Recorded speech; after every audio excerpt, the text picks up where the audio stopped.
Electric vehicle charging infrastructure companies के बारे में। तो अभी आपने देखा ही होगा पूरी दुनिया में इलेक्ट्रिक व्हीकल्स की हाइप चल रही है और बूम चल रही है, और ये हाइप और बूम दोनों बहुत ज्यादा रियल भी है, क्योंकि बहुत जल्द दुनिया में सिर्फ इलेक्ट्रिक व्हीकल्स ही चलने वाले हैं। और अगर आप इसका एक पायलट प्रूफ देखें तो यूरोप ने ऑलरेडी ये जो इंटरनल कंबशन इंजन्स होते हैं उनके व्हीकल्स को कुछ कंट्रीज में बाय 2030 बैन करने का डिसीजन लिया है, और बाय 2035 पूरे यूरोप में ये जो इंटरनल कंबशन इंजन के व्हीकल्स है वो पूरी तरीके से बैन हो जाएंगे। यानी 2035 के बाद यूरोप में सिर्फ इलेक्ट्रिक व्हीकल्स ही चलेंगे, और जो यूरोप का डिसीजन है वो बहुत जल्द दुनिया भर के सारे कंट्रीज में भी प्रोपोगेट होने वाला है। और ये बहुत ज्यादा एविडेंट भी है, क्योंकि अभी इलेक्ट्रिक व्हीकल्स के जो मैन्युफैक्चरर्स है उन्होंने ऑलरेडी इस ग्रोथ को एंटिसिपेट किया है, जिसकी वजह से वो बहुत ज्यादा पैसा इन्वेस्ट कर रहे हैं इलेक्ट्रिक व्हीकल्स के नए मॉडल्स को प्रोड्यूस करने के लिए, ताकि उनका जो इलेक्ट्रिक व्हीकल का पोर्टफोलियो है वो उसको डाइवर्सिफाई कर पाए और ये जो इलेक्ट्रिक व्हीकल्स की डिमांड आने वाली है उसके ऊपर कैपिटलाइज कर पाए। और इलेक्ट्रिक व्हीकल्स का फ्यूचर क्या होने वाला है वो बहुत हद तक निर्भर था दुनिया भर के गवर्नमेंट्स के ऊपर। और अभी अगर आप देखें तो दुनिया भर के गवर्नमेंट्स ये जो इलेक्ट्रिक व्हीकल्स की तरफ शिफ्ट है या ट्रांजिशन है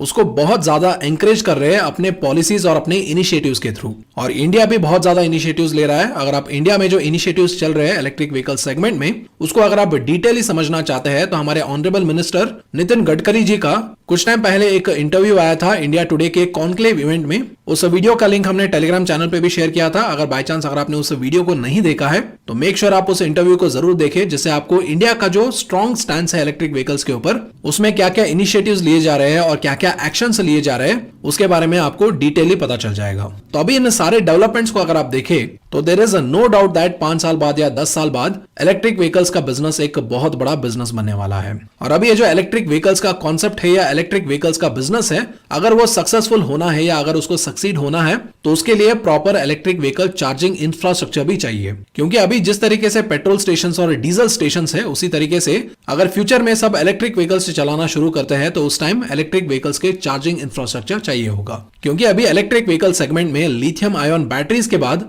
नेक्स्ट मोस्ट इंपॉर्टेंट थिंग है चार्जिंग पॉइंट्स। और अगर आप ये जो इलेक्ट्रिक व्हीकल चार्जिंग स्टेशंस का जो बिजनेस है अगर आप उसका प्रोस्पेक्ट देखें तो नेक्स्ट 5 इयर्स में ये एंटिसिपेट किया जा रहा है कि ये जो इलेक्ट्रिक व्हीकल चार्जिंग स्टेशंस का बिजनेस है वो रफली अराउंड $29.7 बिलियन का बिजनेस होने वाला है। और ये एंटिसिपेट किया जा रहा है कि ये बिजनेस अराउंड 40% के कॉम्पाउंड एनुअल ग्रोथ रेट से ग्रो होगा, जिससे ऑटोमेटिकली ये जो इलेक्ट्रिक व्हीकल्स के चार्जिंग स्टेशंस का बिजनेस है वो हाई ग्रोथ बिजनेस कैटेगरी में गिना जाएगा। और अभी इंडियन गवर्नमेंट जो है वो इलेक्ट्रिक व्हीकल्स के एडॉप्टेशन को इतना ज्यादा एंकरेज कर रहा है कि उन्होंने ऑलरेडी ये प्लान कर लिया है कि कुछ ही सालों में इंडिया में around 70,000 electric vehicle charging stations होना है। यानी अभी आने वाले 5 से 10 साल में इंडिया में जो इलेक्ट्रिक व्हीकल्स के रिलेटेड सेगमेंट्स है या इलेक्ट्रिक व्हीकल इंफ्रास्ट्रक्चर सेगमेंट है उसमें मैसिव ग्रोथ आ सकता है। क्या इसका मतलब यह है कि हमें सारा पैसा इलेक्ट्रिक व्हीकल रिलेटेड या इलेक्ट्रिक व्हीकल इंफ्रास्ट्रक्चर सेगमेंट में इन्वेस्ट करना चाहिए? तो इसका आंसर है बिल्कुल नहीं, बल्कि इसके बदले आपको यह सोचना है कि आप अपना कैपिटल डाइवर्सिफाई कैसे कर सकते हैं और ऐसे जो ग्रोथ अपॉर्चुनिटीज होते हैं वहां पर सेफली कैसे ज्यादा रिटर्न्स कमाए जा सकते हैं। फॉर एग्जांपल हर साल हर कोई अपने फाइनेंशियल्स को प्लान करता है, जैसे कि यानी हर साल के बिगिनिंग में आप अपना अर्निंग पोटेंशियल देखते हो और उसके हिसाब से उस अर्निंग में कितना स्टॉक मार्केट में जाना है, कितना एफडी में जाना है, कितना बॉन्ड्स में जाना है, कितना गोल्ड और रियल एस्टेट के ईएमआई में जाना है और कितना हेल्थ और टर्म लाइफ इंश्योरेंस में जाना है। ये सब ऑलरेडी हर कोई ईयर के स्टार्टिंग में डिसाइड कर लेता है। और उसके बाद आपके जो फाइनेंशियल्स है उसमें जो आपने स्टॉक मार्केट के लिए अलोकेशन किया है उस अलोकेशन को आपको लार्ज कैप, स्मॉल कैप और मिड कैप कैटेगरीज में डिवाइड करना है और उसके साथ साथ उसको अलग अलग सेगमेंट्स में डिस्ट्रीब्यूट करना है, जैसे कि FMCG, renewable energy, electric vehicles, banking, stocks, ऐसे कई सारे सेगमेंट में अगर आप कैपिटल डाइवर्सिफाई करेंगे तो ऑटोमेटिकली आपका कैपिटल सेफ भी हो जाएगा और उसके साथ साथ आपको रिटर्न्स भी कमा के देगा। और बाय चांस अगर आपको लगता है कि कोई सेक्टर अच्छा परफॉर्म करेगा तो वहां पर आप थोड़ा अलोकेशन बढ़ा सकते हैं, जिससे आप ऐसे जो ग्रोथ सेक्टर्स होते हैं उनके ऊपर कैपिटलाइज करके ज्यादा प्रॉफिट्स कमा सकते हैं। तो मेरे ख्याल से this would be the safest strategy, जहां पर आप अपना कैपिटल सेफ्टी भी इंश्योर कर सकते हैं और रिटर्न्स भी कमा सकते हैं। And also speaking about insurance आपके जो फाइनेंशियल प्लानिंग होता है उसमें एक बहुत ही इंपॉर्टेंट रोल प्ले करता है आपके वेल्थ को प्रोटेक्ट करने के लिए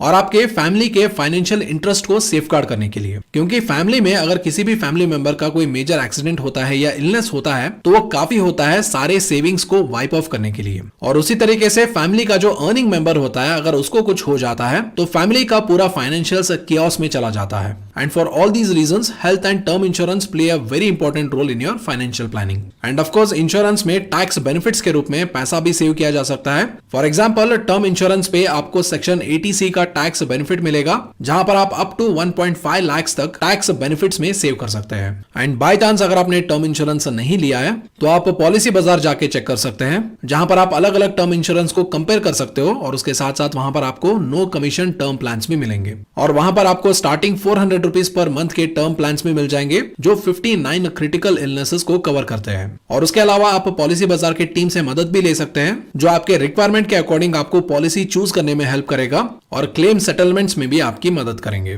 तो टर्म इंश्योरेंस के रिलेटेड पॉलिसी बाजार का लिंक वीडियो के डिस्क्रिप्शन में है, तो आप जाके चेक कर सकते हैं। सो आई होप अभी ये जो डाइवर्सिफिकेशन के बारे में हमने बात किया है, I hope this will be helpful for you. And by chance अगर आपको फाइनेंशियल प्लानिंग कैसे करना है उसके ऊपर एक डेडिकेटेड वीडियो चाहिए तो उसको कमेंट सेक्शन में जरूर बताइए, और अगर ज्यादा कमेंट्स आएंगे तो हम फाइनेंशियल प्लानिंग के ऊपर एक डेडिकेटेड वीडियो जरूर बनाएंगे। तो चलिए अभी डिस्कशन को आगे बढ़ाते हैं और बात करते हैं कुछ ऐसे कंपनीज के बारे में जो इलेक्ट्रिक व्हीकल चार्जिंग इंफ्रास्ट्रक्चर को इंडिया में तेजी से बिल्ड कर रहे हैं। और इस लिस्ट में हमारा सबसे पहला कंपनी है रिलायंस इंडस्ट्रीज। और रिलायंस इंडस्ट्रीज इंडिया में लार्जेस्ट प्राइवेट सेक्टर कॉर्पोरेशन है और इंडियन ऑटोमोबाइल एनर्जी सेक्टर में ये ऑलरेडी अपने पेट्रोलियम बिजनेस के थ्रू एक एस्टैब्लिश्ड प्लेयर है और रिफाइनरी बिजनेस में ये इंडिया का सेकंड लार्जेस्ट रिफाइनरी है। और अभी इलेक्ट्रिक व्हीकल्स की बूम की वजह से अगले 15-20 इयर्स में पेट्रोलियम और रिफाइनरी बिजनेस का जो स्कोप है वो बहुत ही कम होने वाला है, जिसकी वजह से अभी रिलायंस जो है वो renewable energy, telecom technology, retail और अभी इलेक्ट्रिक व्हीकल इंफ्रास्ट्रक्चर में भी अपना बिजनेस डाइवर्सिफाई कर रहा है। क्योंकि जो इलेक्ट्रिक व्हीकल्स की बूम है और पेट्रोलियम और रिफाइनरी बिजनेस का जो इररेलेवेंस है जो हम अभी देख रहे हैं, शायद उसको मुकेश अंबानी जी ने 10 साल पहले ही देख लिया था। And for that reason he took a big bet on Reliance retail and Reliance Jio, जो कि अभी रिलायंस ग्रुप के फ्लैगशिप कंपनीज है। क्योंकि 10 साल पहले अगर मुकेश अंबानी जी ने रिलायंस जियो और रिलायंस रिटेल का इनिशिएटिव नहीं लिया होता तो आज के टाइम में बहुत सारे एनालिस्ट रिलायंस को एक इररेलेवेंट कंपनी डिक्लेयर कर देते, क्योंकि 10 years down the line petroleum और रिफाइनरी का जो बिजनेस है वो उतना ज्यादा रेलेवेंट नहीं रहेगा considering the electric vehicle scenario. और मे बी यही वो विजन होगा जिसकी वजह से Mukesh Ambani is still the richest businessman in India. So coming back to electric vehicle charging infrastructure, तो अभी रिलायंस इंडस्ट्रीज ने electric vehicle charging stations India के थ्रू आउट बिल्ड करने के लिए ब्रिटिश पेट्रोलियम के साथ एक टाई अप किया है और इस टाई अप या जॉइंट वेंचर का नाम है जियो बीपी। और अभी उनके प्लान के फर्स्ट फेज में जियो बीपी जो है वो दिल्ली एनसीआर रीजन के across electric vehicle charging stations build करने वाला है, जहां पर हर एक चार्जिंग स्टेशन में एटलीस्ट 30 यानी 30 गाड़ियां चार्ज करने का फैसिलिटी है। और जियो बीपी ने अपना first charging station already Mumbai में एस्टैब्लिश भी कर लिया है। और उसके अलावा जियो बीपी ने कुछ स्ट्रेटेजिक पार्टनरशिप भी किया है, जहां पर इनका एक मेजर पार्टनर है महिंद्रा ग्रुप, जहां पर ये महिंद्रा एंड महिंद्रा के इलेक्ट्रिक व्हीकल्स के लिए चार्जिंग सॉल्यूशंस प्रोवाइड करेंगे जो मोबिलिटी एज अ सर्विस और battery as a service model में होंगे। और ये स्ट्रेटेजिक पार्टनरशिप महिंद्रा ग्रुप के लिए भी बहुत ज्यादा क्रिटिकल है, क्योंकि अभी अगर आप देखें तो इलेक्ट्रिक व्हीकल्स में महिंद्रा ग्रुप का टॉप कॉम्पिटिटर है टाटा मोटर्स। और अभी टाटा मोटर्स को चार्जिंग सॉल्यूशंस प्रोवाइड करेगा टाटा पावर। और बाय चांस अगर टाटा ग्रुप भी, जो इलॉन मस्क की कंपनी था टेस्ला, उसने जो बिजनेस टैक्टिक यूज किया था इलेक्ट्रिक व्हीकल के अर्ली मार्केट को कैप्चर करने के लिए, अगर उसको यूज करता है तो ऑटोमेटिकली टेक महिंद्रा जो है वो इलेक्ट्रिक व्हीकल के सेगमेंट का जो रेस है वो हार जाएगा। तो टेस्ला ने क्या टेक्निक यूज किया था? टेस्ला ने जो अपने अर्ली इलेक्ट्रिक व्हीकल मॉडल्स थे उनको अपने सोलार सिटी का जो इलेक्ट्रिक व्हीकल चार्जिंग पॉइंट्स है वहां पर फ्री चार्जिंग ऑफर किया था। और मे बी महिंद्रा ग्रुप ने ऑलरेडी इस रिस्क को एंटिसिपेट कर लिया है और इसी के रेस्पॉन्स में उन्होंने जियो बीपी के साथ पार्टनरशिप किया है। और उसके अलावा जियो बीपी का एक और बड़ा स्ट्रेटेजिक पार्टनर है ब्लू स्मार्ट, जो कि इलेक्ट्रिक व्हीकल्स का एक कैब राइड प्लेटफॉर्म है। और ब्लू स्मार्ट जो है वो जियो बीपी की मदद करेगा इंडिया में लेटेस्ट टेक्नोलॉजी के इलेक्ट्रिक व्हीकल चार्जिंग नेटवर्क को सेटअप करने के लिए। और इसके अलावा अगर आप देखें तो जियो बीपी के पास ऑलरेडी एक ऑटोमेटिक लेवरेज है, क्योंकि ये इंडिया में अराउंड 1400 पेट्रोल पंप्स ऑपरेट करते हैं और इन पेट्रोल पंप्स में वो अभी इलेक्ट्रिक व्हीकल चार्जिंग स्टेशंस भी लगाएंगे। और नेक्स्ट 5 इयर्स में उनका प्लान है कि they want to expand their petrol pump network to 5500 pumps, जहां पर पेट्रोल, डीजल, गैस और इलेक्ट्रिक व्हीकल चार्जिंग सारे फ्यूलिंग ऑप्शंस मिल जाएंगे। तो ये है रिलायंस का grand vision to enter into electric vehicle charging infrastructure. लेकिन आपको क्या लगता है कि रिलायंस का ये जो ग्रैंड प्लान है वो सक्सेसफुल होगा या नहीं होगा, उसको आप बताइए कमेंट सेक्शन में। तो अभी अगर आप रिलायंस का प्राइस चार्ट देखें तो लास्ट 1 ईयर में रिलायंस ने अराउंड 25.06% का रिटर्न्स डिलीवर किया है। और अभी Reliance at a decent valuation trade कर रहा है, जहां पर इसका पी रेशियो अराउंड 34.73 के आसपास है। और रिलायंस के बाद इलेक्ट्रिक व्हीकल चार्जिंग इंफ्रास्ट्रक्चर में हमारा हमारा नेक्स्ट कंपनी है टाटा पावर, जो कि चार्जिंग स्टेशंस के मामले में रिलायंस से कहीं कदम आगे है, क्योंकि टाटा पावर को अर्ली मूवर का एडवांटेज मिला था। और उसके साथ साथ टाटा पावर इंडिया का लार्जेस्ट इंटीग्रेटेड पावर कंपनी भी है। और टाटा पावर जो है वो across segments electric vehicle charging solutions provide करता है, including home charging, public charging, work place charging and captive charging. और उसके अलावा टाटा पावर ने बहुत सारे इलेक्ट्रिक व्हीकल मैन्युफैक्चरर्स के साथ भी टाई अप किया है, जैसे कि Tata motor, TVS, MG motor India और जैगुआर लैंड रोवर, जिनके लिए वो चार्जिंग इंफ्रास्ट्रक्चर बिल्ड कर रहा है। और उसके अलावा टाटा पावर ने बहुत सारे ओरिजिनल इक्विपमेंट मैन्युफैक्चरर्स यानी ओईएम्स के साथ भी टाई अप किया है, ताकि वो हर कैटेगरी और हर टाइप के चार्जर को अपने चार्जिंग स्टेशंस पे डिप्लॉय कर पाए। और अगर आप सितंबर 2021 तक का डेटा देखेंगे तो टाटा पावर ने already around 5458 home charging points install किया है, 32 इलेक्ट्रिक बसेस के चार्जिंग स्टेशंस को एस्टैब्लिश किया है और 878 इलेक्ट्रिक व्हीकल चार्जिंग स्टेशंस को इंडिया में एस्टैब्लिश किया है। और रिसेंटली टाटा पावर ने लोधा ग्रुप और सेंट्रल रेलवे मुंबई के साथ भी टाई अप किया है, जिसके थ्रू वो पुणे और मुंबई में electric vehicle charging solutions provide करेंगे।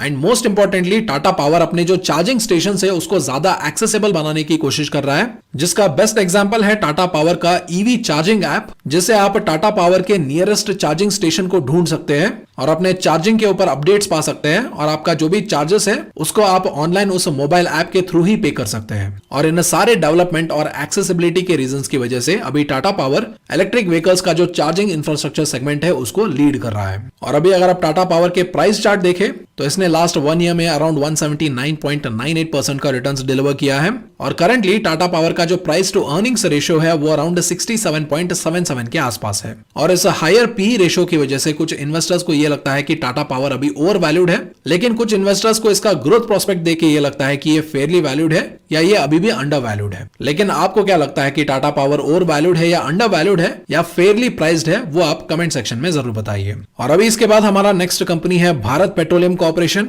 जो कि इंडिया का second largest oil marketing company है और इंडिया का थर्ड लार्जेस्ट रिफाइनिंग कंपनी है। और भारत पेट्रोलियम अराउंड 19,000 आउटलेट्स का नेटवर्क भी चलाता है। और प्रेजेंटली अगर आप देखें तो इनके अंडर अराउंड 44 इलेक्ट्रिक व्हीकल के चार्जिंग स्टेशंस हैं, और ये कंपनी अक्टूबर 2022 के पहले ये अराउंड 1000 इलेक्ट्रिक व्हीकल के चार्जिंग स्टेशंस और बिल्ड करना चाहता है। और इसके अलावा अगले कुछ सालों में कंपनी अपना जो 7000 कन्वेंशनल आउटलेट्स है उनको ट्रांसफॉर्म करना चाहता है इनटू एनर्जी स्टेशंस, जिसके थ्रू ये इलेक्ट्रिक मोबिलिटी को सपोर्ट करना चाहता है। और इन एनर्जी स्टेशंस में मल्टीपल फ्यूल्स का ऑप्शन होगा, जहां पर इलेक्ट्रिक व्हीकल चार्जिंग भी होगा, कॉम्प्रेस्ड नेचुरल गैस यानी सीएनजी का ऑप्शन भी होगा, पेट्रोल होगा, डीजल होगा, फ्लेक्सी फ्यूल्स होगा और हाइड्रोजन का ऑप्शन भी होगा। और प्रेजेंटली अगर आप देखें तो इस कंपनी का जो रिन्यूएबल पावर पोर्टफोलियो है वो अराउंड 45 मेगावाट्स का है, लेकिन यह कंपनी अगले 5 सालों में अराउंड 5000 करोड़ इन्वेस्ट करना चाहता है और इस रिन्यूएबल पावर पोर्टफोलियो को अप टू 1000 मेगावाट्स एक्सपैंड करना चाहता है।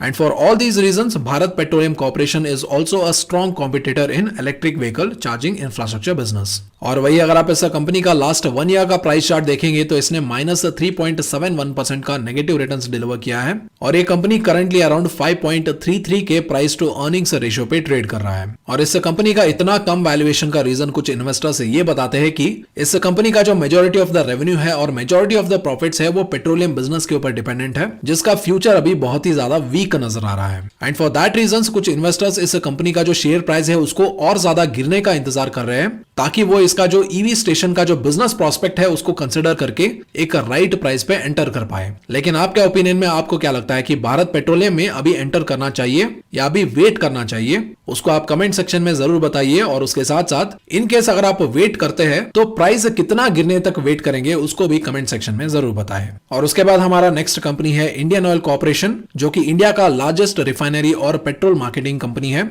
और नेक्स्ट 3 इयर्स में Indian oil around 10,000 fuelling stations में electric vehicle charging facility install करना चाहता है, जहां पर प्रेजेंटली ये company around 448 electric vehicle charging stations चलाता है और 30 बैटरी स्वैपिंग स्टेशंस ये करंटली चला रहा है। और ये कंपनी अपने ईवी इंफ्रास्ट्रक्चर को एक्सपैंड करने के लिए बहुत सारा कोलैबोरेशंस भी कर रहा है, जहां पर इसने बहुत सारे इलेक्ट्रिक व्हीकल मैन्युफैक्चरर्स के साथ भी कोलैबोरेशन किया है, जैसे कि Hyundai, महिंद्रा एंड ओला। और इसके अलावा ये पावर कंपनीज के साथ भी कोलैबोरेशन कर रहा है, जैसे कि एनटीपीसी और टाटा पावर, जो इस कंपनी को इसके फ्यूल स्टेशंस पे ईवी चार्जर्स सेटअप करने के लिए मदद करेंगे। और उसके अलावा अभी ये जो इलेक्ट्रिक व्हीकल्स का इमर्जिंग ट्रेंड है उसके वैल्यू चेन के ट्रांजिशन में ये अहेड रहे, उसके लिए ये कंपनी बहुत सारा इनिशिएटिव्स भी ले रहा है। जैसे कि कंपनी ने एक इनिशिएटिव लिया है जिसका नाम है zero emission electric mobility mission, जिसके अंडर ये कंपनी सबसे पहला हाइब्रिड माइक्रो ग्रिड सेटअप करने वाला है, जहां पर इलेक्ट्रिक व्हीकल्स की charging solar power, battery storage और ग्रिड पावर से किया जाएगा। और उसके अलावा इस कंपनी का एक और इनिशिएटिव है एल्यूमिनियम एयर बैटरी टेक्नोलॉजी का,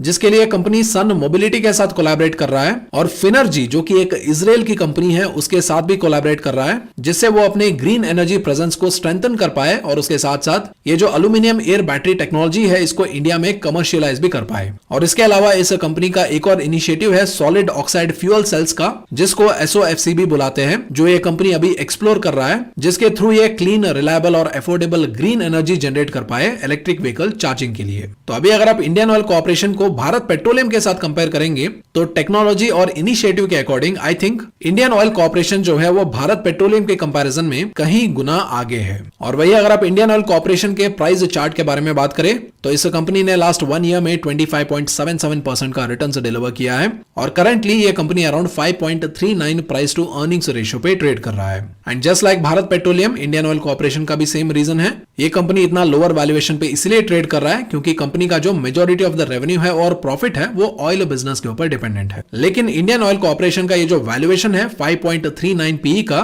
क्या ये आपको फेयर वैल्यूएशन लगता है या इसका वैल्यूएशन और भी ज्यादा कम होगा? आपके ओपिनियन के अकॉर्डिंग आपको क्या लगता है उसको कमेंट सेक्शन में जरूर बताएं। और उसके बाद हमारा नेक्स्ट कंपनी है ABB इंडिया, जो कि इंडिया का one of the largest integrated power equipment manufacturer है, जहां पर इस कंपनी का 4 प्राइमरी बिजनेस डिविजन है। पहला डिवीजन है इलेक्ट्रिफिकेशन का, दूसरा है रोबोटिक्स और डिस्क्रीट ऑटोमेशन का, तीसरा है मोशन और फोर्थ है प्रोसेस ऑटोमेशन। और ये कंपनी जो है ये टेक्नोलॉजी वाइज बहुत ही ज्यादा सुपीरियर है। और अभी तक जो हमने 4 कंपनीज डिस्कस किया है, चांसेस ज्यादा है कि इन चारों कंपनीज को ABB इंडिया की जरूरत पड़े अपने चार्जिंग इंफ्रास्ट्रक्चर को बिल्ड करने के लिए और अप टू डेट रखने के लिए, क्योंकि ABB इंडिया का जो इलेक्ट्रिफिकेशन बिजनेस डिवीजन है उसमें ये पावर इंडस्ट्री के लिए कई सारे चार्जिंग सॉल्यूशंस और सर्विसेज प्रोवाइड करता है, जैसे कि हाई क्वालिटी के AC चार्जर्स यानी अल्टरनेटिव करंट चार्जर्स और फास्ट चार्जिंग के DC चार्जर्स यानी डायरेक्ट करंट के चार्जर्स। और सबसे इंपॉर्टेंट बात, ये कंपनी टेक्नोलॉजी वाइज इतना ज्यादा सुपीरियर है कि इसने दुनिया का सबसे फास्टेस्ट EV चार्जर भी बनाया है जिसका नाम है टेरा 360। और ये जो टेरा 360 का चार्जिंग सॉल्यूशन है ये 3 मिनट के चार्जिंग में अप टू 100 किलोमीटर का रेंज डिलीवर करने का कैपेसिटी रखता है। यानी जितना टाइम हमें पेट्रोल और डीजल फिल करने में लगता है उतने टाइम में ये इलेक्ट्रिक व्हीकल्स के बैटरी 100 किलोमीटर के रेंज के लिए चार्ज कर देता है। और अभी ये जो टेरा 360 का सॉल्यूशन है ये अलग अलग कंट्रीज में लॉन्च होने वाला है और बहुत जल्द ये टेक्नोलॉजी इंडिया में भी एक्सेसिबल होगा। और अभी तक जो हमने 5 कंपनीज डिस्कस किया है उसमें अगर आप टेक्निकल सुपीरियरिटी की बात करें तो ABB India stands at the top of the list. तो अभी अगर आप ABB इंडिया के प्राइस चार्ट की बात करें तो इस कंपनी ने लास्ट 1 ईयर में 70.25% का रिटर्न डिलीवर किया है और इस कंपनी का जो प्राइस टू अर्निंग्स रेशियो है वो अराउंड 228 के आसपास है। और इस कंपनी का इतना ज्यादा हाई वैल्यूएशन पे ट्रेड करने का रीजन कुछ इन्वेस्टर्स ये बोलते हैं कि कोविड की इंपैक्ट की वजह से इसका जो प्रॉफिट है वो थोड़ा कम हो गया है, लेकिन इन्वेस्टर्स रिकवरी एंटिसिपेट कर रहे हैं जिसकी वजह से इसके अर्निंग्स पर शेयर के अकॉर्डिंग इसमें करेक्शन नहीं हुआ है एंड दैट्स व्हाई ये जो कंपनी है वो 228 के higher price to earnings ratio पे ट्रेड कर रहा है। और अगर आप लास्ट 2 इयर्स के प्रॉफिट इंपैक्ट को डिस्काउंट भी करेंगे तो इसका पी रेशियो अराउंड 100 के आसपास आता है, जिसको कुछ इन्वेस्टर्स जस्टिफाई करते हैं ये बोल के कि ये टेक्निकली सुपीरियर कंपनी है। और यूजुअली जो कंपनीज टेक्निकली सुपीरियर होते हैं या जो फ्यूचरिस्टिक टेक्नोलॉजीज पे काम करते हैं वो थोड़ा हायर वैल्यूएशन पे ट्रेड करते हैं। लेकिन कुछ ऐसे इन्वेस्टर्स भी हैं जो इस कंपनी को डायरेक्टली ओवर वैल्यूड डिक्लेयर करते हैं। लेकिन आपके ओपिनियन के अकॉर्डिंग आपको क्या लगता है कि इसका जो पी वैल्यूएशन है क्या वो जस्टिफाइबल है या ये कंपनी ओवर वैल्यूड है? वो आप कमेंट सेक्शन में जरूर बताइए। तो अभी तक जो हमने 5 कंपनीज डिस्कस किया है उन सारे कंपनीज में मेरे अकॉर्डिंग यानी मेरे पर्सनल ओपिनियन के अकॉर्डिंग मुझे ये लगता है कि टाटा पावर का जो बिजनेस प्रोस्पेक्ट है वो सबसे बेहतर है। तो इसीलिए मेरे ओपिनियन में Tata power will be at the top position. और उसके बाद आता है रिलायंस इंडस्ट्रीज, क्योंकि रिलायंस इंडस्ट्रीज के पास स्ट्रेटेजिक पार्टनर्स है और उसके पास स्केल है, यानी ये एक मैसिव स्केल पे अपने प्रोजेक्ट्स को एग्जीक्यूट करने का कैपेसिटी रखता है। और उसके बाद बाद है ABB India because of the technical superiority, और उसके बाद आता है Indian oil corporation because of its initiatives, जहां पर ये एल्यूमिनियम एयर बैटरी टेक्नोलॉजी और सॉलिड ऑक्साइड फ्यूल सेल्स को इंडिया में कमर्शियलाइज करना चाहता है। और अभी ये इनिशिएटिव्स कॉन्सेप्ट लेवल पे है, अगर ये रियलिटी में बदल जाते हैं तो इंडियन ऑयल कॉर्पोरेशन का जो बिजनेस प्रोस्पेक्ट है वो भी ज्यादा सुपीरियर हो सकता है। और इसलिए अगर आप इंडियन ऑयल कॉर्पोरेशन के इन्वेस्टर है तो then you should really watch out for this developments. और उसके बाद फाइनली आता है भारत पेट्रोलियम, क्योंकि भारत पेट्रोलियम के पास ऑलरेडी एक एग्जिस्टिंग नेटवर्क है। अगर उस एग्जिस्टिंग नेटवर्क को वो इलेक्ट्रिक चार्जिंग स्टेशंस में बदल पाता है तो भारत पेट्रोलियम का जो ईवी बिजनेस प्रोस्पेक्ट है वो भी एक ग्रोथ ट्रैक में आ सकता है। तो आई होप आज की वीडियो आपको पसंद आया होगा। अगर वीडियो पसंद आए तो वीडियो को लाइक जरूर करें और उसके साथ साथ स्टॉक मार्केट के रेगुलर अपडेट्स के लिए हमारे टेलीग्राम चैनल भी जरूर ज्वाइन कर ले।